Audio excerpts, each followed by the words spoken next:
ఇంకా కాలిమెట్టల సాంప్రదాయం ఉందన్నమాట. కాలిమెట్టలు అంటే మనం మొట్టమొదటి చెప్పుకున్నాం, హిందూ సాంప్రదాయములు అంటే జ్ఞానము దైవ ధర్మములతో కూడుకున్నటువంటివి. ఇవి ఎవరికి సంబంధించినవి? భూమి మీద సకల మానవులకు సంబంధించినవి. ఎప్పటి నుంచి ఉన్నవి? చాలా కాలం నుంచి ఉన్నవి. చాలా కాలం నుంచి అంటే మనుషులు మతాలుగా చీలిపోయే ముందు నుంచి హిందూ సాంప్రదాయాలు ఉన్నాయి. దీనికి ఏమైనా సాక్ష్యం ఉందనొచ్చు. మనుషులు మతాలుగా విడిపోక ముందే హిందూ సాంప్రదాయంలో మనుషులు ఆచరిస్తూ ఉన్నారు. దీనికి ఏమైనా సాక్ష్యం ఉందా అంటే చాలా సమిసిపోయాయి, కానీ ఒక సాక్ష్యం మాత్రం మనకుంది. ఏమి అంటే ఈ కాలిమెట్టల సాంప్రదాయము ఇస్లామిక్ మతంలో కూడా అంటే మహమ్మదీయ మతంలో కూడా స్త్రీలు కాలిమెట్టలు పెట్టుకోవడం మనం ఇప్పుడు చూడొచ్చు. ప్రత్యక్షంగా సాక్ష్యంగా అవి కనిపిస్తూ ఉన్నాయి. అంటే ఈ హిందూ సాంప్రదాయంలో అన్ని మతాల్లోన పూర్వం పూర్తిగా ఉండేవి, ఇప్పుడు లేకుండా పోయాయి. ఆ లేని దానిలో అంటే ధర్మం ఎప్పుడైతే క్షీణిస్తుందో దాన్ని ఉద్ధరించడానికి నేనే వస్తానని పరమాత్మ చెప్పిన ప్రకారం ఆ జ్ఞానం మనకి ఇప్పుడు భూమి మీద బయలుపడతా ఉంది అంటే అది జగద్గురువు యొక్క అనుగ్రహంగా మనము భావించాలి.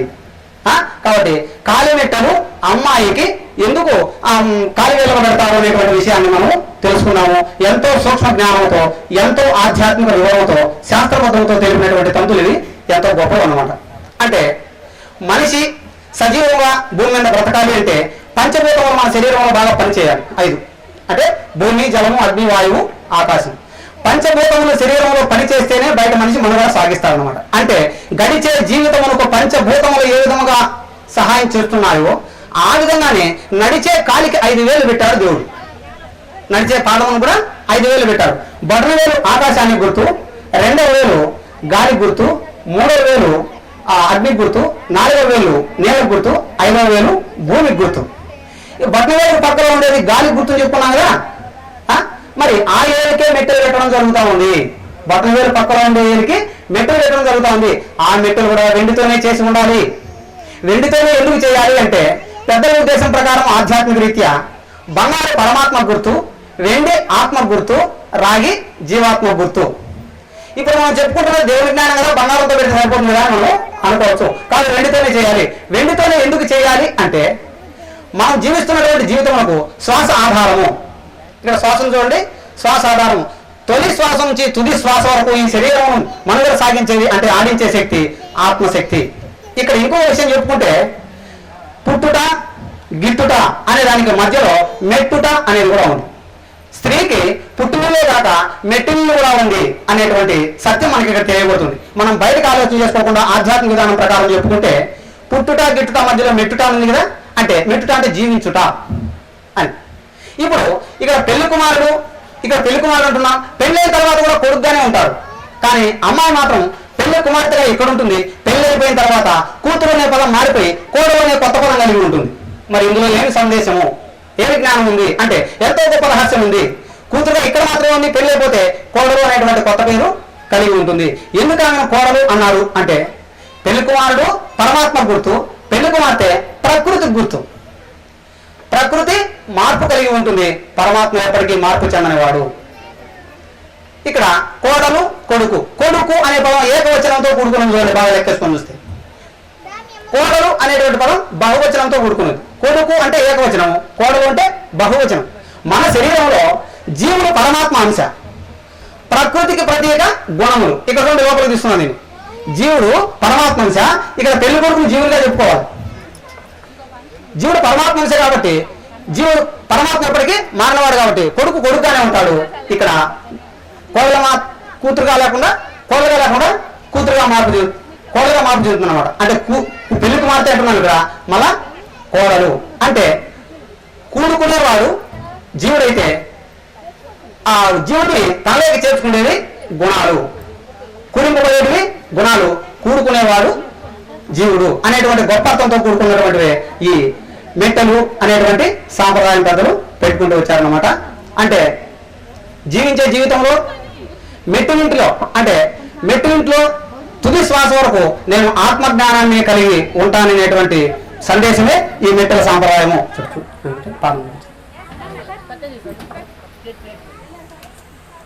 అక్కడ పెట్టుకోమా, మెట్టలు కాడ చెప్పండి. ఇప్పటి నుంచి మళ్ళీ చేసుకొని జీవితం సాగిస్తానని ప్రతిజ్ఞ చేస్తున్నాను. ఆధ్యాత్మ జ్ఞాన నిత్యత్వం తత్వజ్ఞానార్థ దర్శనం ఏతజ్ఞానమితి ప్రోక్తం అజ్ఞానం ఎతతో అన్యథా. ఇంకా కాలిమెట్టు సాంప్రదాయం చూసుకున్నాము. అంటే మన శరీరంలో జీవుడు జీవించాలంటే శ్వాస ఆధారము, శ్వాస ఆడాలంటే దానికి ఆత్మ ఆధారము. కాబట్టి పాదమునకు ఆకాశం గుర్తు పట్ల వేలైతే రెండో వేలు గాలి గుర్తు కదా. కాబట్టి శ్వాస ఆడించే ఆత్మను నేను మతికి పెట్టుకుని జీవితం సాగిస్తాననేటువంటి ఉద్దేశంతోనే కాలిమెట్టులు పెట్టి చూపించారు. ఇంకా తర్వాతది ఆలిబొట్టు. ఆలిబొట్టు అంటే మనం ఏమంటున్నామంటే ఇప్పుడు ఎక్కడ ఉందండి ఆయన రమ్మ తాలిబొట్టు ఉండదు రైట్. ఇప్పుడు మనం తాలిబొట్టు అంటాం.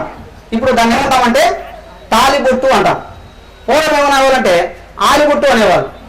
ఆలిబొట్టు అంటే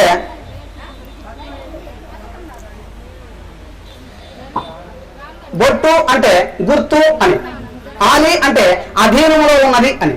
అంటే ఎవరి ఆధీనంలో ఎవరున్నారు అనేటువంటి నమూనాకు ఇక్కడ పురుషుని చేత స్త్రీ మెడలో తాళి కట్టించడం జరుగుతుంది. పెళ్లిలో చాలా ముఖ్యమైనటువంటి విధానం ఇది. ఇందులో ఉన్నటువంటి సమాచారం కూడా ఎంతో రహస్యంతో కూడుకున్నటువంటిది. ఇప్పుడు మనం దాన్ని సవివరంగా తెలుసుకుందాము. తాలిబొట్టు అని ఇప్పుడు మనం అంటున్నాము, పూర్వం దాన్ని వాస్తవంగా ఆలిబొట్టు అనేవాళ్ళు. ఆలి అంటే అధీనంలో ఉన్నది. ఎవరి అధీనంలో ఉన్నదంటే పురుషుని అధీనంలో ఉన్నది. పురుషుడు ఎవరో పరమాత్మ గుర్తు, స్త్రీ ఎవరో ప్రకృతి గుర్తు. ఈ విధంగా ముందుకు పోతే అంటే గొప్పదైనటువంటి ఈ ప్రకృతి, కనిపించే ఈ ప్రకృతి కనిపించని పరమాత్మ యొక్క అధీనంలో ఉన్నది అనేటువంటి సత్యాన్ని మనకందరికీ తెలియజేసేటువంటి దాని ప్రకారమే పెద్దలు ఈ కార్యక్రమాన్ని చేపట్టడం జరిగిందన్నమాట. అంటే ప్రకృతి పరమాత్మ అధీనంలో ఉంది. ఇప్పుడు మనం ఆ సత్యాన్ని మనం తెలియకనే ప్రపంచ విషయాలను జయించుకోవాలని మనం ప్రాకులాడుతూ వస్తాము. ప్రపంచ విషయాలను మన తెలివితేటలతో జయించుకోవాలని, మన యుక్తి చాతుర్యంతో చేజిక్కించుకోవాలని, సక్సెస్ కావాలని మనం ఎన్నో ప్రయత్నాలు చేస్తూ ఉంటాము. కానీ అవేంటివి చెల్లుబాటు కావు అని చెప్పేసి ఆధ్యాత్మిక రంగంలో ఎంతో సత్యం పెద్దలు మనకు తెలియజేస్తున్నారు. ఏమిటంటే ప్రకృతి స్వతహాగా స్వతంత్రంగా లేదు, అది పరమాత్మ అధీనంలో ఉంది. పరమాత్మ ఆజ్ఞానుసారమే ప్రకృతి నడుచుకుంటుంది. కాబట్టి మనం అనుభవించే సుఖ దుఃఖములు కానీ, లాభ నష్టములు కానీ, జయాపజయములు కానీ అవి అన్నీ కూడా అది పరమాత్మ అధీనంలోనే మన ప్రారంభం ప్రకారమే జరుగుతాయనేటువంటి గొప్ప ధైర్యం కలిగి జీవించాలనేటువంటి ఉద్దేశంతోనే ఈ తాలిబొట్టు కార్యక్రమాన్ని పెద్దలు చేపట్టారు. మనం జ్ఞానం తెలియకముందు చేసేటువంటి పనులు, మాట్లాడే మాటలు, చూసేటువంటి దృశ్యములు మనకు ఒక విధంగా అలవాటైపోయి ఉంటాయి. కానీ జ్ఞానం లేకొస్తే అవి ఇంకొక విధంగా విభిన్నత కలిగి ఉంటాయి. దాన్ని బట్టి మనం ఇప్పుడు కొంచెం ఆలోచన చేసుకోవాల్సి ఉంటుంది. ఎక్కడైనా కానీ పెళ్లిలో పురుషుడు స్త్రీ మెడలో అంటే పెళ్లి కుమార్తె మెడలో తాళి కట్టినప్పుడు అందరికీ అంతకుముందు అక్షంతలు ఇచ్చి ఉంటారు. మాంగళ్యం ధరించేటప్పుడు వాయిద్యములు గట్టిగా మొదలవుతాయి. అప్పుడు అక్షంతలు దడదడని అంగులు వేయడం జరుగుతుంది. అది అందరి ఎత్తున పడుతూ ఉంటాయి. అవి మనం అంతా చూస్తూనే ఉంటాము.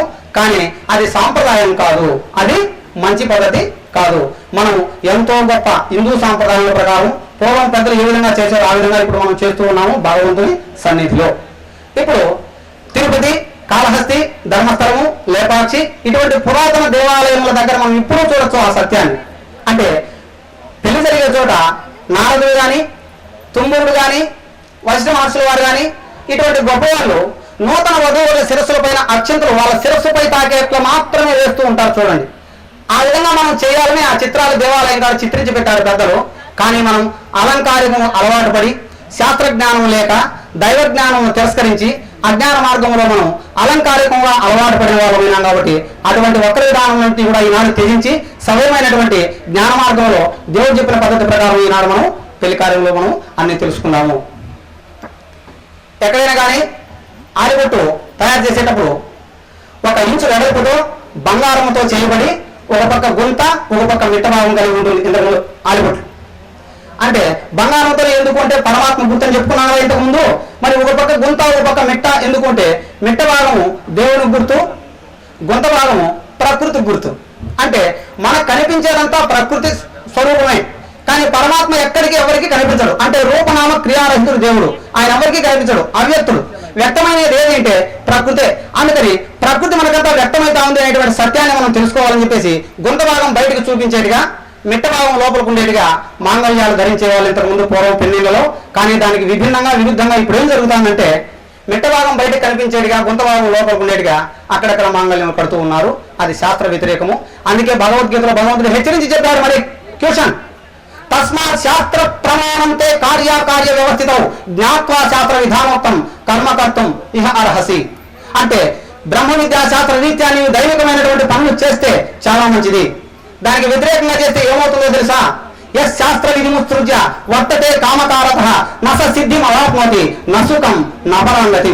శాస్త్ర విధానం ఉల్లంఘించి దైవ సందేశం తిరస్కరించి నీ ఇష్టానుసారం చేస్తే ఏం జరుగుతుంది అంటే నస సిద్ధిం అంటే వానికి సిద్ధి ఉండదు, నసుకం వానికి సుఖము ఉండదు, శాంతి కూడా ఉండదు. అంటే సుఖము శాంతి సిద్ధి ఏదో ఉండబోతుంది ఎట్లా చేస్తే, మన ఇష్టం వచ్చినట్టు చేస్తే. కానీ దేవుని ఇష్టం ప్రకారం చేస్తే చాలా బాగుంటుంది. దేవుని ఇష్టం ప్రకారం చేస్తే ఎట్లుంటుంది?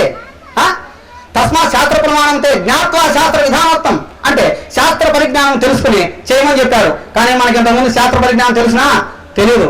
ఈనాడు మనం మాట్లాడుకుంటే తెలుగు మాటల్లోనే, మనం చదివే తెలుగు భాషలోనే మనకు హిందూ సాంప్రదాయంలో గొప్పదైన ఆధ్యాత్మిక అర్థములతో ఈనాడు మనకు ప్రచురితమై గ్రంథరూపమై మన ముందుకు వచ్చింది అంటే మనం ఎంతో అదృష్టవంతులము, మనం ఎంతో భాగ్యవంతులము. శ్రీ శ్రీ శ్రీ ఆచార్య ప్రబోధానంద యోగీశ్వరులు ఈ భూమి మీద ఉన్నటువంటి సకల జనులకు గొప్పదైనటువంటి దైవ సందేశాన్ని శాస్త్రబద్ధంగా మనకు అందించినందుకు మనం ఎంతో సంతోషపడాలి. ఇప్పుడు ఇక్కడ కూడా మాంగళ్యం తయారు చేశారు బంగారంతోనే. కానీ ఒక పక్క బ్రహ్మ కాల కర్మ గుణ చక్రములు, మధ్యలో బ్రహ్మనాడి, ఇంకో పక్క భగవంతుని ప్రతిరూపం పెట్టారన్నమాట. అంటే ఎందుకు ఇక్కడ భగవంతుని పెట్టారు అంటే శ్రీకృష్ణుని పెట్టారు. భూమి మీద ఏం దేవతలు లేరా మార్కెట్లో పెద్ద పెద్దగా ఉండేటువంటి వాళ్ళు అని చెప్పచ్చు. అంటే మనం అనుకుంటాం ఇంకా పెద్ద పెద్దగా ఉండాలి కదా, వాళ్ళు ఎందుకు పెట్టారు, కృష్ణుని ఎందుకు పెట్టారు అని. ఇప్పుడు మనం అసలు విషయానికి వస్తాం, గొప్ప సత్యాన్ని తెలుసుకున్నాం. ఇక్కడ కూడా మనం పూజ ఇక్కడ కలశం పెట్టాము, ఇక్కడ కృష్ణ ప్రతిమలు పెట్టాం. ఇది ఎప్పటి నుంచి ఉన్న పద్ధతి అంటే పూర్వం నుంచి ఉన్న పద్ధతి. కలశం అంటే ఏమి అంటే రకరకాలుగా చెప్పుకుంటాం. ఇప్పుడు మనం కలశం అంటే ఏమి అంటే కలశం అంటే అమ్మవారిని, కలశం అంటే దేవతని, కలశం అంటే ఇంగువాణిని అని మనం పోల్చుకుంటాం కదా. కానీ కలశం అంటే ఏమి అని ఇప్పుడు మనం చెప్పుకున్నాము. తర్వాత మాంగళ్యంగా ఉన్నటువంటి కృష్ణ ప్రతిరూపం మనకు సులభంగా అర్థమైపోతుంది. ఇక్కడ కలశాలు పెట్టాం కదా పూజలో, ఈ కలశం పూర్వం నుంచి పెడుతూ వచ్చినారు. కానీ వాస్తవమైనటువంటి సత్యం మనకు తెలియక రకరకాలుగా పోల్చుకోవడం జరిగింది. ఈ కలశంలో ఈ గుండ్రని చెమ్మును చూడండి. ఈ గుండ్రని చెమ్ము పరమాత్మకు గుర్తు. అంటే పరమాత్మ ముక్కు మొదలైనటువంటి వాడు, రూపనామ క్రియారహితుడు, సంపూర్ణుడు. ఆయన గుర్తుగా కలశం పెట్టాము. ఇక్కడ 5 ఆకులు ఉన్నాయి. ఈ 5 ఆకులు పంచభూతములకు గుర్తు. చెమ్ములో నీళ్లు కూడా పోసాము, అది ఆత్మ గుర్తు. ఇక్కడ ఉన్నటువంటి నారికేలం అంటే టెంకాయ జీవాత్మ గుర్తు. అంటే పరమాత్మ, ప్రకృతి, జీవాత్మ, ఆత్మ అంటే సంపూర్ణమైనటువంటి ఆధ్యాత్మికంలో 4 భాగములైనటువంటి జీవాత్మ, ఆత్మ, పరమాత్మ, ప్రకృతి. ఫినిష్. సమాచారం సంపూర్ణ. కలశంలో ఎంత జ్ఞానం ఉందో అంటే సబ్జెక్ట్స్ అవి. ఇంకా అక్కడి నుంచి మనం ప్రయాణం అయితే ఎంతో గొప్ప జ్ఞానాన్ని మనం తెలుసుకునే అవకాశం ఉంటుందని చెప్పేసి సబ్జెక్ట్ ఎంత బాగా చెప్పినట్టు పూర్వం కలశంలో ఎంత జ్ఞానం ఉందో. పరమాత్మ, ప్రకృతి, జీవాత్మ, ఆత్మ. ఇవి ఈ 4 ఏమిటి అనేటువంటి ప్రశ్న ఉంటుందనుకోండి, ఆధ్యాత్మిక వైపు మనం బాగా ప్రయాణం చేయొచ్చు. అందుకని చెప్పేసి కలశం పెట్టారు. కలశం పరమాత్మ గుర్తు అని చెప్పుకున్నాం కదా. మరి ఆ పరమాత్మ రూపనామ క్రియారహితుడై ఉంటే భూమి మీద మనుషులకు ఎవరికి కానీ దైవ జ్ఞానం తెలియని పరిస్థితుల్లో యదా యదా హి ధర్మస్య గ్లానిర్భవతి భారత అభ్యుతానధర్మస్య తదాత్మానం సృజామ్యహం. ఇది భగవద్గీతలో దేవుడు చెప్పినటువంటి ప్రమాణం, సత్యం అన్నమాట. అంటే ఎప్పుడైతే దైవధర్మాలు భూమి మీద తెలియకుండా పోతాయో అప్పుడు నేను మనిషిగా భూమి మీదకి వచ్చి వాళ్ళకి నేను దైవధర్మాలు తెలియజేస్తానని చెప్పేసి పరమాత్మయే మనిషిగా భూమి మీదకి వచ్చాడు. ఆ మనిషిని ఇప్పుడు మనం కృష్ణుడు అంటున్నాము. ఆయనే జగద్గురువు, ఆయనే గీతాచార్యుడు, ఆయనే గురు పరబ్రహ్మ. అంటే దేవుడు మనిషిగా వచ్చినటువంటి భగవంతుడుగా. అందుకని చెప్పేసి పరమాత్మ గుర్తుగా మనకు కనిపించే విధంగా కృష్ణ ప్రతిమను ఇక్కడ పెట్టామన్నమాట. ఇప్పుడు ప్రకృతి మనకు బయట కనిపించే విధంగా కాలకర్మ చక్రం బయటికి, పరమాత్మ అవ్యక్తుడు కాబట్టి భగవంతుడు రూపము వెనక్కి ఉండేటట్టుగా మాంగళ్యం ధరింపజేస్తాము. మరి మాంగళ్యం ధరింపజేసినటువంటి తర్వాత అక్షతల కార్యక్రమం లేదనుకోవద్దండి, సాంప్రదాయాలన్నీ ఇక్కడ ఉన్నాయి. అయితే సక్రమంగా మాత్రమే చేయబడుతుంది. సరే, మాంగళ్యం అయిపోయిన తర్వాత అక్షతలు ఇస్తాము.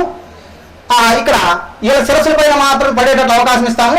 మరి సమయం ఎక్కువగా లేదు కాబట్టి తర్వాత పెళ్లి అయిపోతాం అంటే పక్కన కూర్చొని పెట్టడం వధువులను మళ్ళీ బంధుమిత్రులు పెళ్లికి వచ్చిన వాళ్ళంతా కూడా వాళ్ళకి అక్షంతలు వేసి ఆశీర్వదించవచ్చు. అందుకని అందరికీ అవకాశం ఇస్తాము. అక్షంత కార్యక్రమం కూడా ఉంది కాబట్టి అంతవరకు మనం వెయిట్ చేయాలి. మనం చూస్తున్నారు ఇక్కడ పురుషుల ప్రకృతికి పురుషుల పరమాత్మ గుర్తుగా స్త్రీ ప్రకృతి గుర్తుగా ఉంది కాబట్టి గొప్పదైనటువంటి ఈ ప్రకృతి పరమాత్మ అధీనంలో ఉంది అనేటువంటి సత్యాన్ని మనకు తెలియజేయడానికి పురుషుల చేత స్త్రీకి అంటే పెళ్లి కొడుకు చేసిన పెళ్లి కుమార్తెకు తాళి కట్టించడం జరుగుతుంది. ఇక్కడ మూడు ముళ్ళు మాత్రమే వేయాలి. అదే విధంగా మేము ఎక్కువ ఖర్చు పెట్టుకున్నాము 12 ముళ్ళు వేసుకుంటాము అంటే ఎంత ఖర్చు అయినా పెట్టుకుని మాకు సంబంధం లేదు. ఆ 3 ముళ్ళే వేయాలి. 3 ముళ్ళే ఎందుకు వేయాలి అంటే ప్రకృతి అనేటువంటి పదములో 3 అక్షరాలే ఉన్నాయి. ప్రకృతి అంతే. మరి గొప్పదైనటువంటి ప్రకృతి పరమాత్మ చేత బంధింపబడి ఉంది, పరమాత్మ అధీనంలో ఉంది అనేటువంటి సత్యం మనకు తెలియజేసేందుకే ఇక్కడ పురుషుని చేత స్త్రీ మేళ తాళి కట్టడం జరుగుతుంది. మరి ఈ సత్యం తెలియకపోతే ఏమవుతుంది తెలుసా? నా ఎదురు నువ్వు ఉండాలి అంటారు, నా మాట అంటే 3 కదా అంటారు. అంటే మొగుడు ఉన్నాడు అనే మా సత్యాన్ని మనం తెలుసుకునేదానికి ఇక్కడ తండ్రి జరుగుతుంది కానీ ఇంకోటి ఏమి కాదనమాట. సరే, ఇప్పుడు పురుషుని చేత స్త్రీకి అంటే పరమాత్మ అధీనంలో ప్రకృతి ఉండేటువంటి సత్యాన్ని మనం తెలియజేసుకునేదానికి ఈ తండ్రి నడుస్తుంది.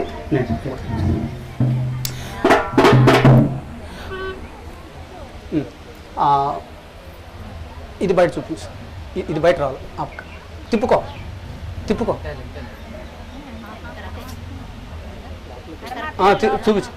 చూపించు, చక్రాలు చూపించు, చూపించు అందరికి. ఓం మయాధ్యక్షేణ ప్రకృతి సూయతే సచరాచరం. ఓం మయాధ్యక్షేణ ప్రకృతి సూయతే సచరాచరం హేతునానేన కౌంతేయ జగద్విపరివర్తతే. ఓం మయాధ్యక్షేణ ప్రకృతి సూయతే సచరాచరం హేతునానేన కౌంతేయ జగద్విపరివర్తతే. అంటే గొప్పదైనటువంటి ఈ ప్రకృతి నా అధీనంలో ఉంది, నా ఆజ్ఞలో ఉంది, నా లెక్కలో ఉంది అని చెప్పేసి పరమాత్మ చెప్పినటువంటి సత్యం మన అందరికీ తెలియాలనేటువంటి ఉద్దేశమే ఇది.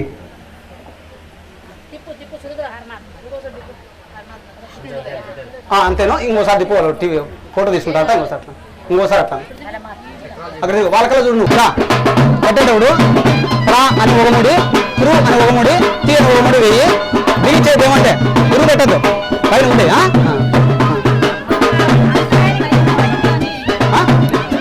ప్రా అని ఒకటి నేను చెప్తాను ఒకటి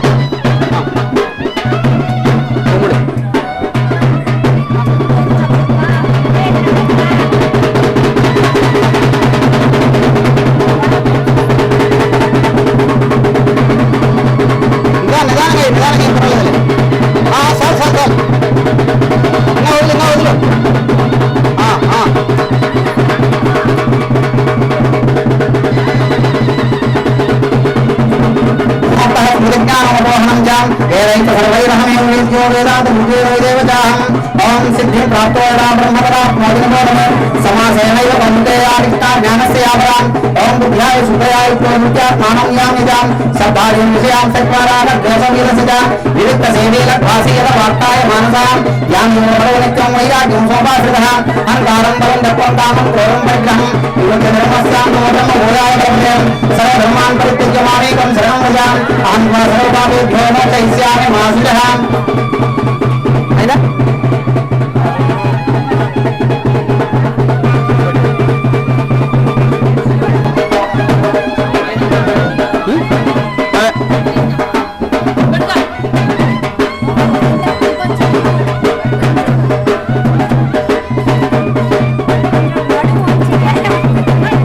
హిందూ సాంప్రదాయ ప్రకారం మనం తెలుసుకుంటూ వచ్చాము. మేము మాకు చాలా సంతోషంగా జరుగుతున్నది. ఎందుకంటే గొప్పదైనటువంటి దైవ జ్ఞానం ఇంత బాగా శ్రద్ధగా మీరు వింటున్నారంటే శ్రద్ధావం లభతే జ్ఞానం అనే సూత్రం ప్రకారం ఇక్కడ ఉన్న వాళ్ళందరికీ కూడా దేవుని సూత్రం ప్రకారం దేవునాజ్ఞ ప్రకారం అందరికీ గొప్పదైనటువంటి ఈ జ్ఞానం తర్వాత అందరికీ శాశ్వతంగా ఉండాలని ఆచరణ యోగ్యం ముందు పోవాలని శ్రేష్టమైన బ్రాహ్మణులను మేము కోరుకుంటూ ఉన్నాం. సరే, ఇంకా రెండవది వచ్చేసి తర్వాత ఆలవుడి కార్యక్రమం కూడా ఇంకా అక్షంతల సాంప్రదాయం చెప్పుకున్నాం. అక్షంతలు పసుపుతో కలిపినటువంటి బియ్యము అక్షంతలు మనం చెప్పుకుంటూ ఉన్నాము. అక్షంతలు ఎప్పుడు వేయాలి, ఎవరికి వేయాలి, ఎవరు వేయాలి, ఎందుకు వేయాలి, ఈ ప్రశ్నకు మాత్రం ఇప్పుడు సమాధానం తెలుసుకున్నాం. అక్షంతలు అంటే ఏమిటి, ఎప్పుడు వేయాలి, ఎవరికి వేయాలి, ఎందుకు వేయాలి, ఈ పద్ధతి ఎందుకు పెట్టాలి పెద్దలు అంటే ముందే చెప్పుకున్నాం. పెద్దలు చాలా గొప్పవాళ్ళు, వాళ్ళు ఎంతో గొప్ప జ్ఞానం ఇందులో ఇమిచ్చి మనకు తెలియజేశారు. బియ్యం జ్ఞానాన్ని గుర్తు చెప్పుకున్నాగా, అక్షంతలు అంటే క్షయము అంటే నాశనము, అక్షయము అంటే నాశనము లేనిది. ప్రపంచంలో ప్రతి ఒక్కటి నాశనం అయ్యేది. మనం అనుభవించే ప్రతి వస్తువు, మనం చూసే ప్రతి దృశ్యము, మనం వినే ప్రతి శబ్దము, ఇవ్వకు న్యూస్ పేపర్, రేపు ముచ్చు పేపర్. చూడండి, ప్రతి ఒక్క విషయాలన్నీ కూడా సమిసిపోతూ ఉంటాయి, అరిగిపోతూ ఉంటాయి, మనం వాడుకునే వస్తువులన్నీ కూడా మార్చిపోతూ ఉంటాయి, నశించిపోతూ ఉంటాయి. కానీ ఒక్క దైవ జ్ఞానం మాత్రం బహునాం జన్మనాం అంటే జ్ఞానవాన్నాం ప్రపంచతే వాసుదేవ సర్వనిధి సమహాత్మ సుదుర్లభ. ఈ రోజు తెలుసుకున్న జ్ఞానం మనకి ఎప్పటికీ దగ్గరుండి ఎప్పటికైనా దేవుని సాన్నిధ్యం మనం చేర్చడానికి శాశ్వతంగా ఉంటుందని చెప్పేసి, శాశ్వతమైనటువంటి జ్ఞానం ఒక గుర్తుగా జ్ఞానమును చిక్నమైనటువంటి ఈ బియ్యము పవిత్రమైనటువంటి పసుపుతో కలిసి అక్షంతలు అని పేరు పెట్టారు పెద్దలు. మరి ఈ అక్షంతలు ఇప్పుడు వధువుల శిరస్సు పైన వేయడం జరుగుతుంది. ఎందుకు వేయాలి అంటే ఇంతవరకు వాళ్ళ జ్ఞానం తెలియదు కదా, కాబట్టి ఇప్పుడు వాళ్ళకు జ్ఞానం కావాలి. జ్ఞానము అగ్నితో పోల్చారు. మరి మన దగ్గర అగ్గి లేనప్పుడు పక్కన 2 నిప్పులు తెచ్చుకొని వేసుకుని దాన్ని రగించుకొని మనం మంట పెట్టి వంట చేసుకుంటాము. ఆ ప్రకారంగా మనకు జ్ఞానం లేనప్పుడు జ్ఞానము ఉన్న పెద్దల దగ్గర మనం దానంగా కొంచెం తీసుకుని జ్ఞానాగ్నిని మన తలలో చేసుకుని అక్కడి నుంచి దాన్ని అభివృద్ధి చేసుకుని ముందుకు మనము పోవాలనేటువంటి ఉద్దేశంతో ఇక్కడ పెళ్లి కుమార్తెకు పెళ్లి కుమారునికి యుక్త వయసులో ఉన్నటువంటి యువతి యువకులకు పెద్దలైనటువంటి అనుభవజ్ఞులైనటువంటి జ్ఞానము తనకున్నటువంటి జ్ఞానశక్తిని వాళ్ళకి ఇప్పుడు దానంగా ఇస్తారు. ఆ ఉద్దేశం అనేది అక్షంతలు. మనం పెద్దలు పేరు కొంచెం యుక్త వయసు రానిచ్చి మనం సంపాదించే సంపాదనలో వాళ్ళు కూడా కొంచెం వాటా ఇస్తాం. ఎందుకు దాన్ని పట్టుకొని బ్రతుక్కోమని, అంతే కదా, కలిసి చేయం కదా. ఆ ప్రకారంగా దేవుడు కూడా జ్ఞాన